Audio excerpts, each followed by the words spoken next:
Alors, précisons que Mitchell a gentiment mis Skuro dans les rails en lui laissant le carnet d'adresse, en le présentant aux gens qui comptent. Il y a eu un travail de transition qui a été bien fait. Absolument, mais il faut que tu Mm. saches que la transition, elle était simple et ça tombe très bien que David soit là parce que le sujet va lui parler et je l'invite à participer au-delà de la présentation de ce On bouquin peut qu'il donc va lui faire dire dans un bonsoir. instant. Mon cher David, Allô, Fred. bonsoir. Salut David. En fait, Thiago Skuro, comme Paul Mitchell, comme Adi Hutter, c'est la galaxie Red Bull. En fait, Monaco est quelque part devenu un club Red Bull. C'est quelque chose qu'on dit. Il recycle les gens de Red Bull. C'est quelque chose. Ouais. Bah, il recycle. Recycler, ça a une consonance un peu négative, Oui, alors qu'en fait, ce sont des gens qui sont dans la galaxie, qui travaillent avec donc une certaine idée du foot et du jeu pratiqué. D'ailleurs, dans l'interview entendue cet après-midi là. Je ne sais pas où est-ce qu'elle est passée l'interview de Thiago Skuro. Enfin bref, elle était chez nous, mais elle a Dans été Génération relayée. After. Elle a été faite par Maxime Tilliet Voilà, à Monaco. voilà. Et il parle d'un certain style de jeu. C'est le jeu, on va dire Red Bull, avec eux une petite nuance. Et tu me corrigeras, David, parce que tu connais Rangnick, qui est un peu la tête pensante du projet. Complètement. Et tous les entraîneurs de la Galaxy Red Bull jouent un peu de la même façon. Euh, la différence à Monaco, parce que comment dire, la ligne de pensée, c'est on veut pas du ballon, a priori. Chez Adi Hutter, il y a une petite nuance où ils sont pas contre l'avoir et l'utiliser et avoir des phases de possession, alors que c'est pas forcément l'idée de base du jeu tampon Red Bull, quoi. Et évidemment, on a vu que ça marchait. Et si je devais émettre un avis, c'est que je rejoins petit à petit l'avis de Stéphane du début de saison. Tout simplement parce que, au-delà des qualités d'Hutter qui sont indéniables, on sait que c'est un très bon coach, mais la question qui se posera plus globalement, même au-delà de Monaco, c'est de combien est fait la durée de vie d'un coach aujourd'hui. Ça s'use, on peut dire 2 ans. Avant, on disait 3 ans, mais dorénavant, c'est 2 ans. 18 mois la vie d'un coach. Voilà. Et là, Hutter est arrivé dans une très bonne période à Monaco. Nouveau directeur sportif, Thiago Skuro, recrutement.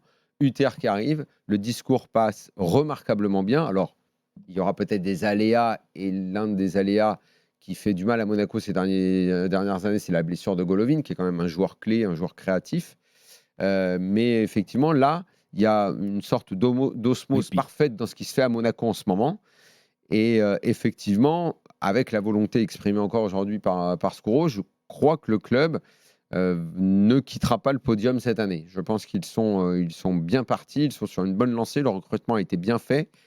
Tu l'as dit, la dernière recrue, c'est Balogun. Et juste la question que va poser ce recrutement, qui est quand même un gros recrutement, c'est est-ce que ça veut dire à terme, moi je dirais court terme, le déplacement de Ben Yedder sur le banc.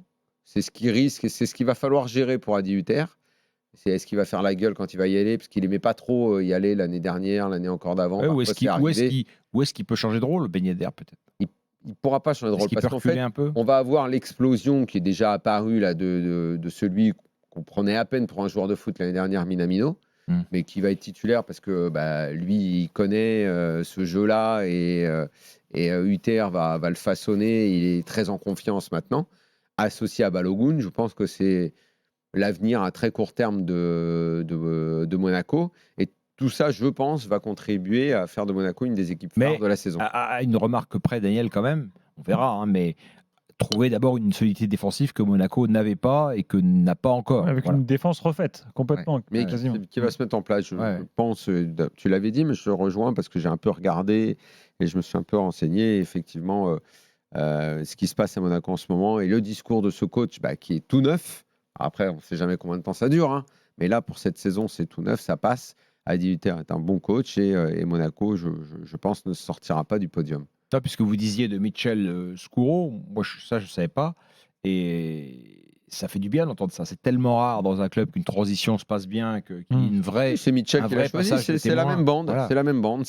D'ailleurs, il faudrait Mitchell vraiment... qui s'est pas fait. Attention, Mitchell qui a choisi de lui-même de partir. Hein. Qui est toujours au club, d'après ce que disait Maxime tout à l'heure. Moi, je trouve que c'est assez fascinant cette histoire de Galaxy. Ce que Red Bull a mis en place un peu partout en Europe avec une tête pensante. En rappelant qu'à l'origine de ça, Daniel, il y a quand même un Français Gérard Houllier, qui a été consultant. au départ, bien sûr.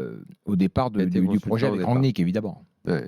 Bon, à suivre. David, tu voulais me dire un mot Oui, sur non, Red Bull sur Adi Hutter, simplement, Gilbert, c'est que moi, je pense qu'il a une phase 2. Il est capable de déployer, je ne sais pas s'il faut appeler ça plan B, s'il faut appeler ça un jeu plus étoffé.